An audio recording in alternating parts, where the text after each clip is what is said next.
Good morning. Good morning and welcome to your 5 a.m. cash flow mastery. And my dear friend, the topic for today is urgently convert from partnership firm to LLP और private limited company. क्या मतलब हुआ? अगर आप business कर रहे हो और अभी भी बिजनेस कर रहे हो पार्टनरशिप फर्म में, तो ना जल्दी से उसको लिमिटेड लायबिलिटी पार्टनरशिप में कन्वर्ट करवा लो। अगर किसी वजह से प्राइवेट लिमिटेड कंपनी में करवाना पड़ता है तो चलो ठीक है। अच्छा, प्रोप्राइटरशिप है तो भी इसको कन्वर्ट करो लिमिटेड लायबिलिटी पार्टनरशिप के अंदर। ये है टॉपिक आज का। ये टॉपिक क्यों आया, क्यों बात कर रहे हैं आज इस विषय के ऊपर? देखिए, कैश फ्लो कम्युनिटी में आपने एक क्वेश्चन पूछा कि बताओ ऐसा करे तो कैसे करे, इसके फायदे क्या है, नुकसान क्या है, चैलेंजेस क्या हैं। बहुत सीधी सी बात है, जब आप पार्टनरशिप फर्म के अंदर काम करते हो ना, वो 200 रुपए के स्टैम्प पेपर पे आपने क्या बनाया? पार्टनरशिप डीड बनाई, पैन नंबर अप्लाई किया और काम शुरू कर दिया। अब सबसे बड़ा उसका नुकसान पता क्या है? सबसे बड़े वाला नुकसान है उसका अनलिमिटेड लायबिलिटी। किसकी? एक नॉर्मल पार्टनरशिप फर्म की। अब हुआ क्या, एक रेस्टोरेंट जो कि सेंट्रल दिल्ली के अंदर है, पुरानी बात है, मैं नाम तो नहीं बता सकता, बड़ा मशहूर केस हुआ था। तो सेंट्रल दिल्ली के अंदर एक रेस्टोरेंट है जी। अब उस रेस्टोरेंट के अंदर एक अम्बेसी से भाई साहब आ गए और उन्होंने वहां पर खाना खाया। वो अंग्रेज।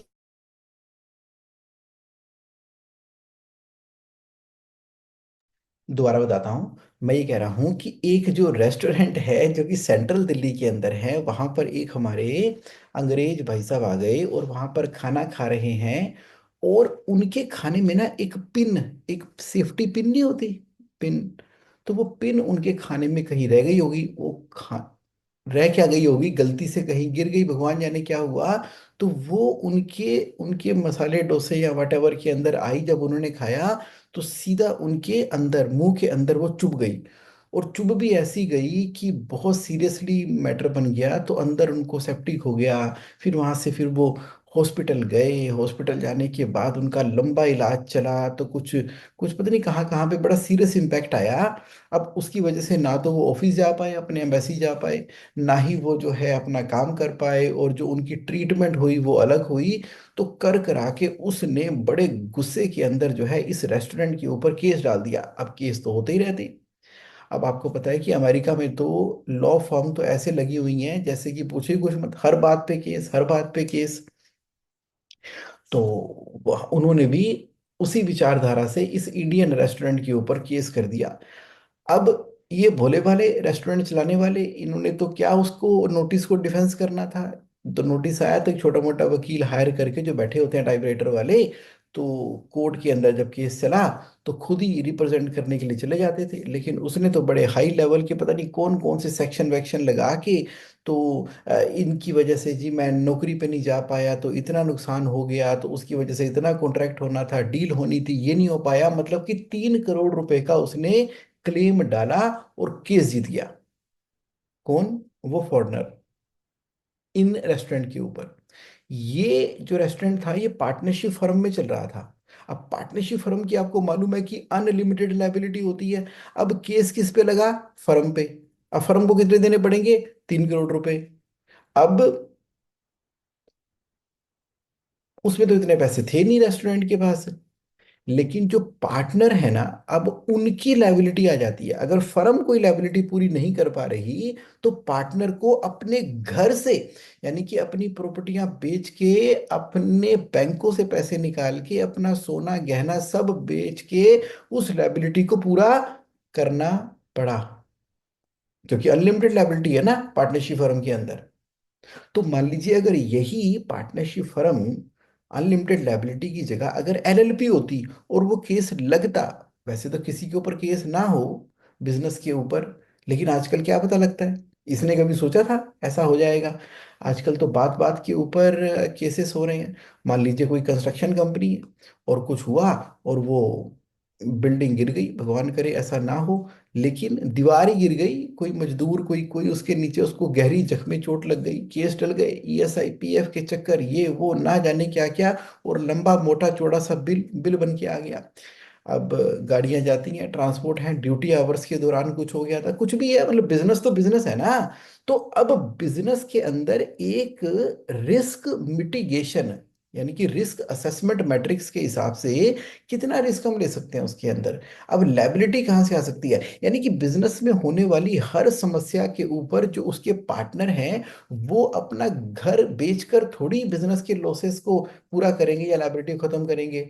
तो इसीलिए आज का ये टॉपिक बड़ा ही महत्वपूर्ण हो जाता है कि देखिए, अगर पार्टनरशिप फर्म है तो उसमें अनलिमिटेड लायबिलिटी है।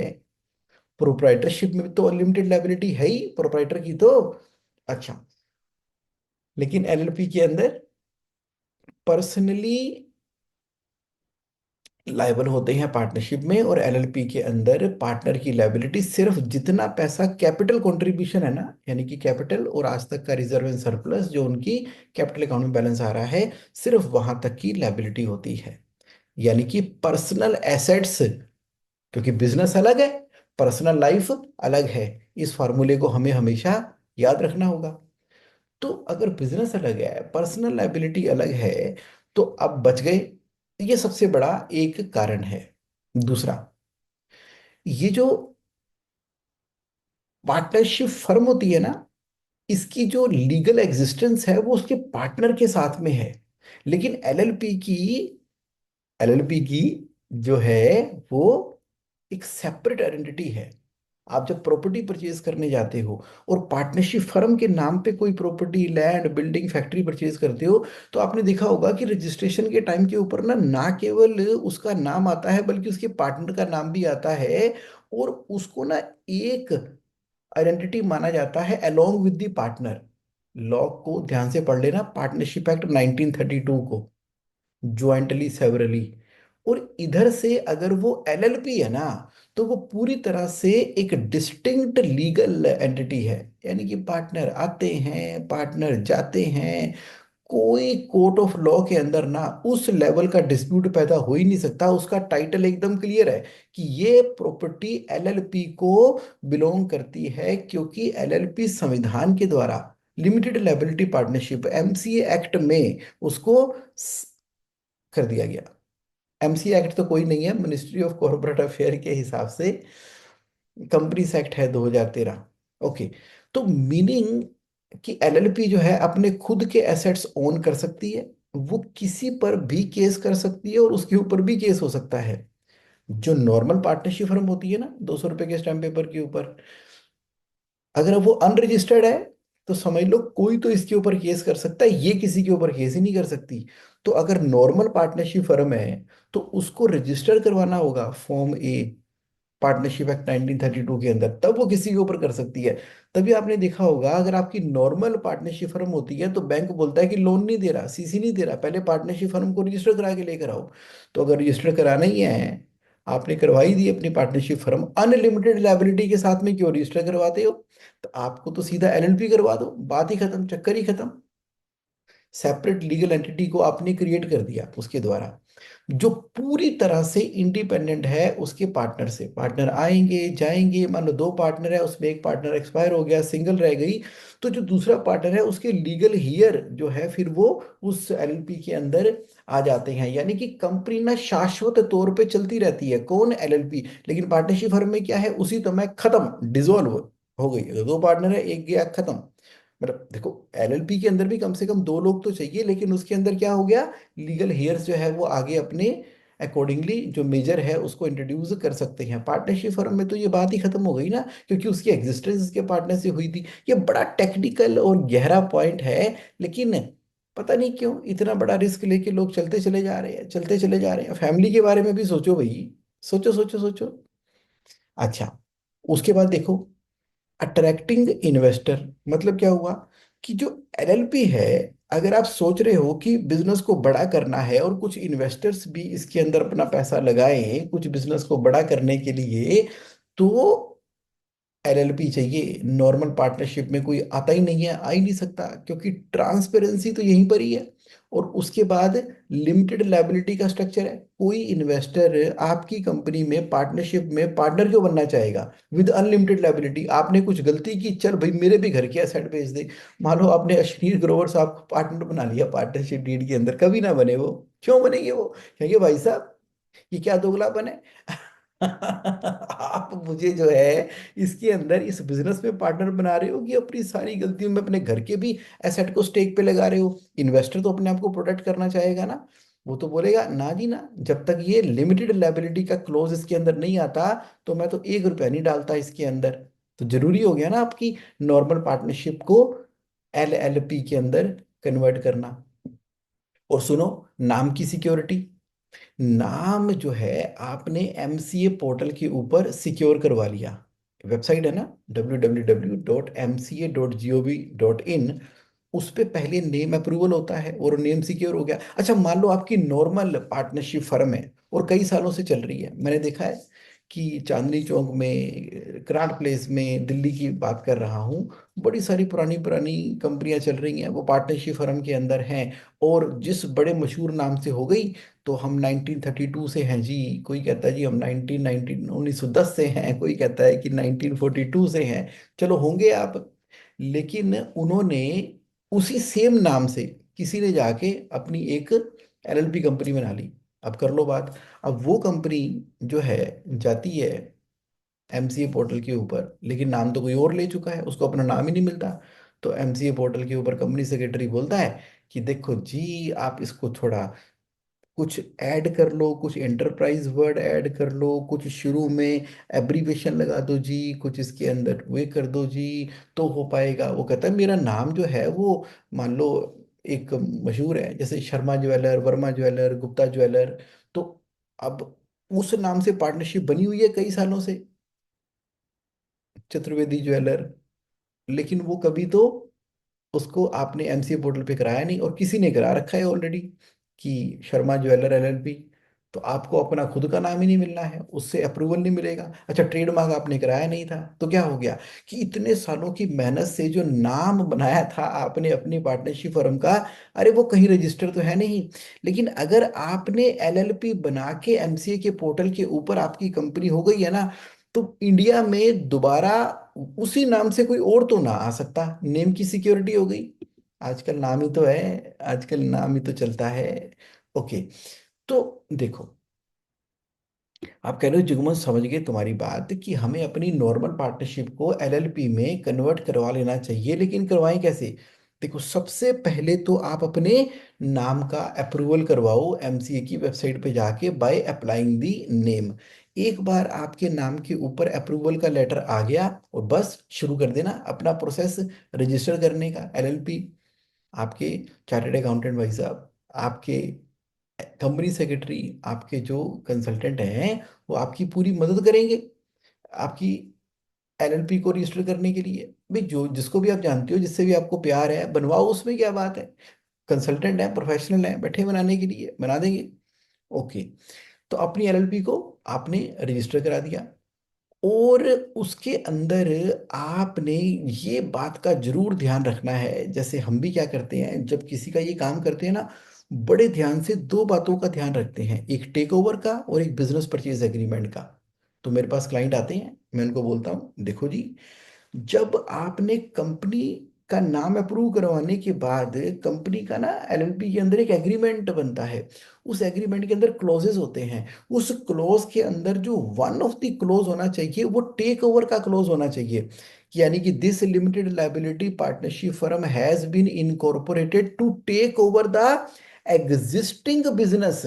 ये क्लोज होना जरूरी है, तभी वो टेक ओवर कर पाएगी, तभी इनकम टैक्स के जो बेनिफिट है ना सेक्शन 47 वाले, वो मिल पाएंगे। इस छोटी सी बात का ध्यान न रखने की वजह से गड़बड़ हो जाती है। अब टेक ओवर करना कैसे है? बिजनेस परचेज एग्रीमेंट के द्वारा।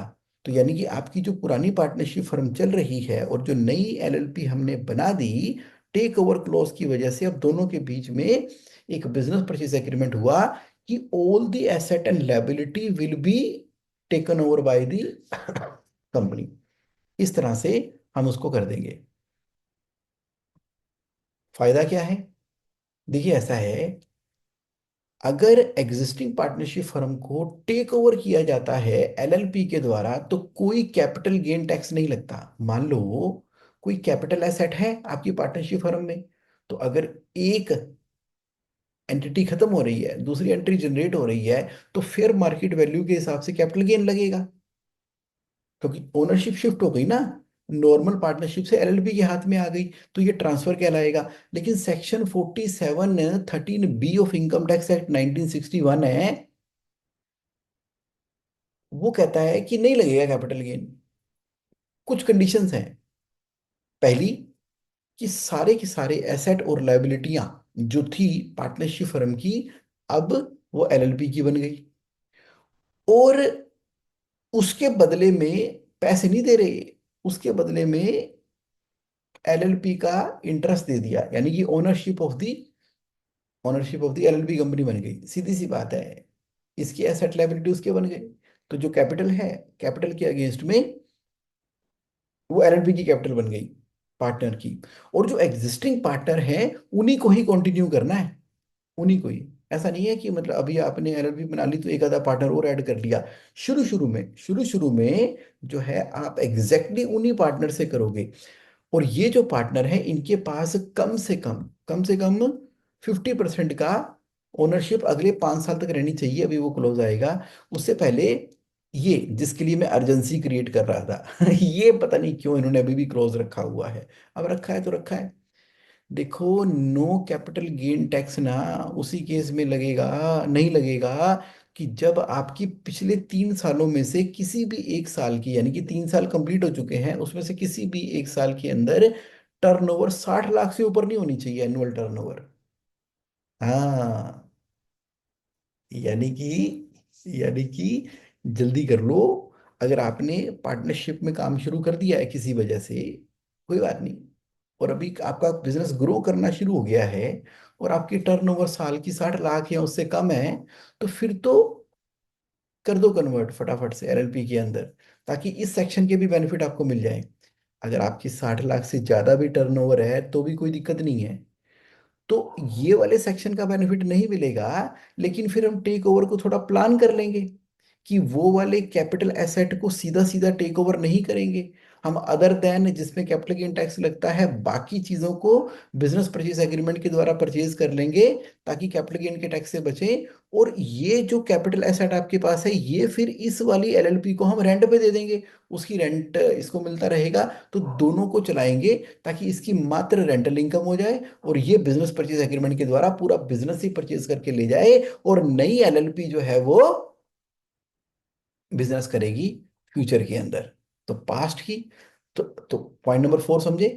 अर्जेंसी इसलिए कर रहा हूं, अगर तो आपकी टर्नओवर 60 लाख एनुअल से कम है, फिर तो सीधा का सीधा टेक ओवर और बिजनेस परचेज एग्रीमेंट। अगर 60 लाख से ज्यादा है तो कैपिटल एसेट नहीं टेक ओवर करेंगे, रेंट देंगे, और उसके लिए बिजनेस परचेज एग्रीमेंट का थोड़ा तरीका चेंज हो जाएगा।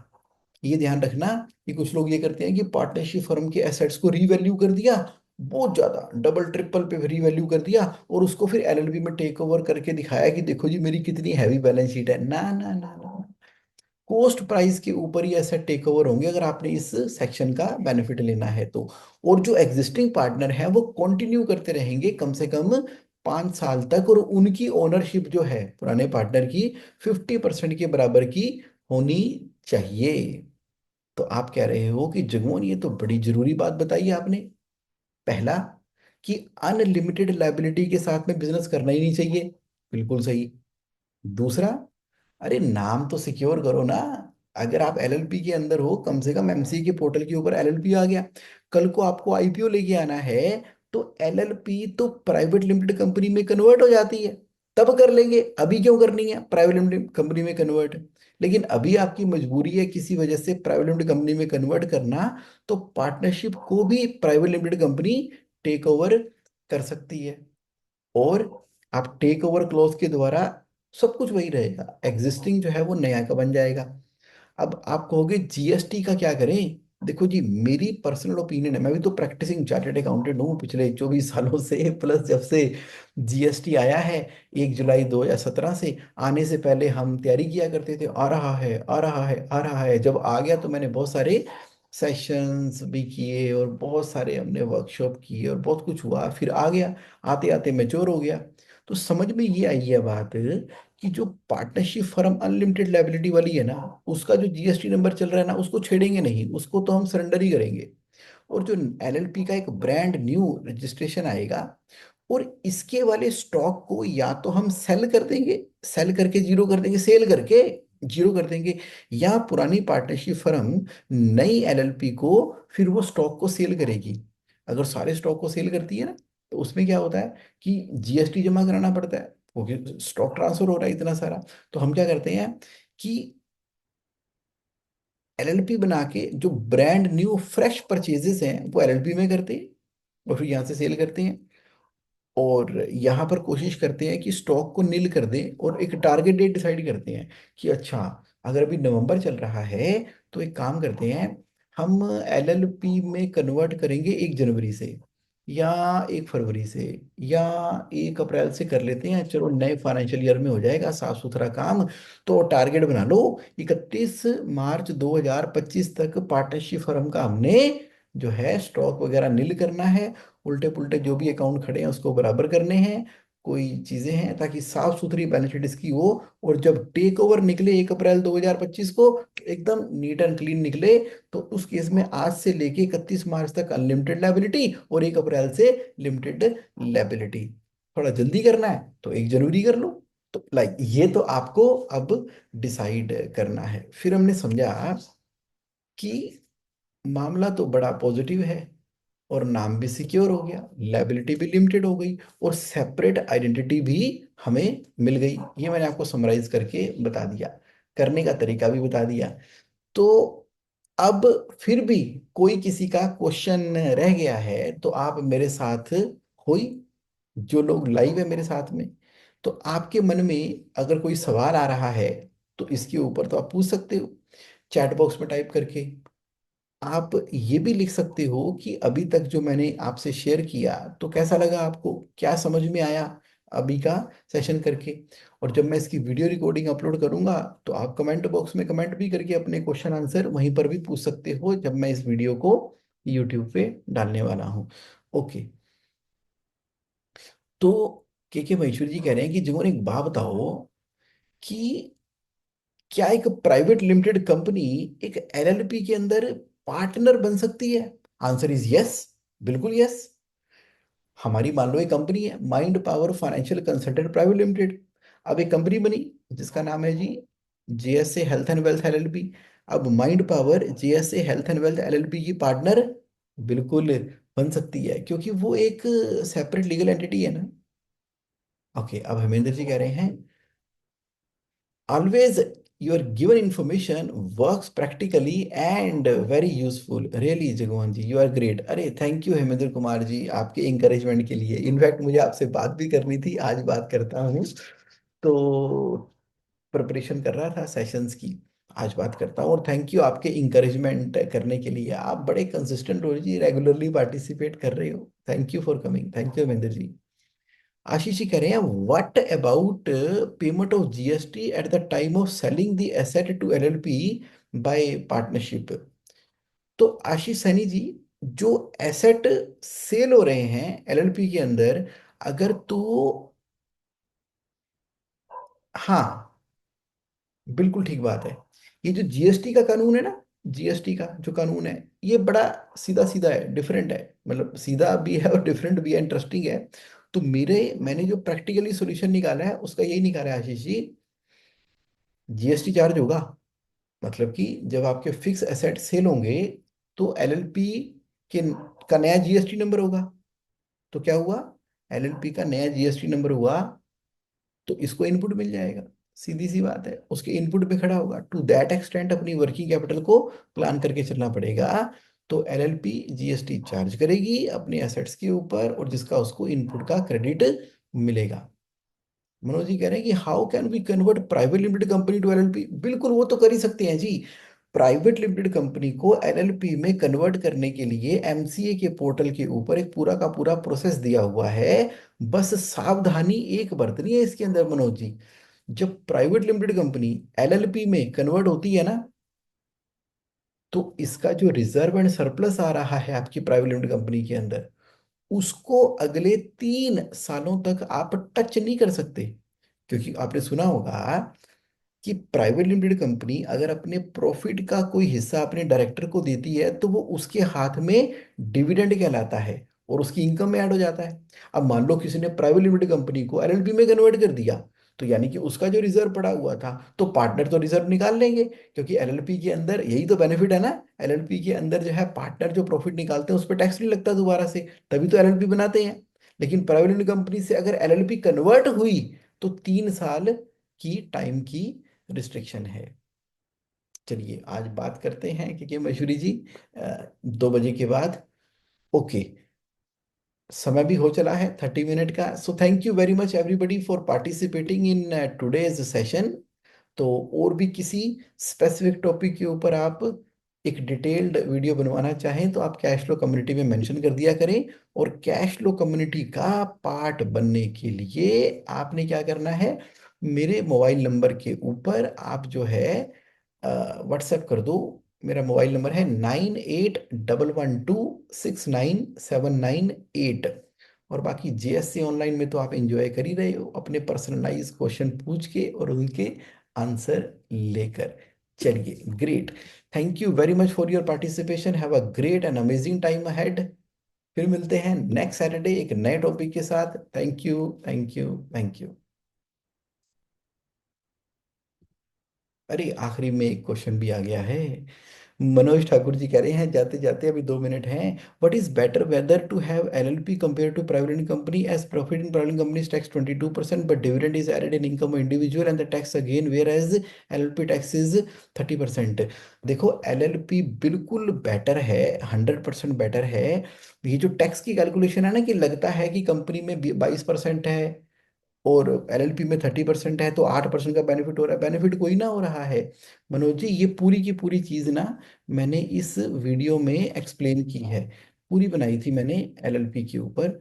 आप सीधा जाना गूगल पे और चले जाओ गूगल में ना, आप जैसे यूट्यूब ओपन करोगे तो जो जगमोहन सिंह, कहीं भी लिख देना एलएलपी लिख के और जगमोहन सिंह लिख दो। किसी भी टॉपिक के आगे ना जगमोहन सिंह लिख दिया करो तो आपको शायद कोई ना कोई वीडियो मिल ही जाएगी। ये देखो मिल गई ना, LLP versus private limited company. ये देखो, is it okay to create LLP for investment. तो ऐसे करते करते ना आपको ये वाली वीडियो देखना। हाँ ये रही, ये रही एलएलपी और private limited company. Private, are you spending 100 to 1000 every day on boosting your post on Facebook and Instagram? मैं क्या कर रहा हूँ, hoping to get sales। Company का नाम है ना ये एलएलपी वर्सेस ये वाला, इसको पढ़ोगे ना, इस वीडियो को देखोगे तो आपको आपके सवाल का पूरे 10 मिनट के अंदर आंसर मिल जाएगा। तो मैं आपको जो है इसका लिंक डिस्क्रिप्शन में भी डाल दूंगा, और आपको तो अभी हाथ के हाथ दे ही देता हूँ, इस लिंक पे क्लिक कर दो सो दैट कि ये वीडियो भी हाथ के हाथ ही खुल जाए और मेरे सेशन के बाद इसी को ही देख लो, 10 मिनट की तो है। और इसका लिंक भी वहां पर मैं डाल ही दूंगा। चलिए ग्रेट है जी, ग्रेट। तो मैं जो है इसको,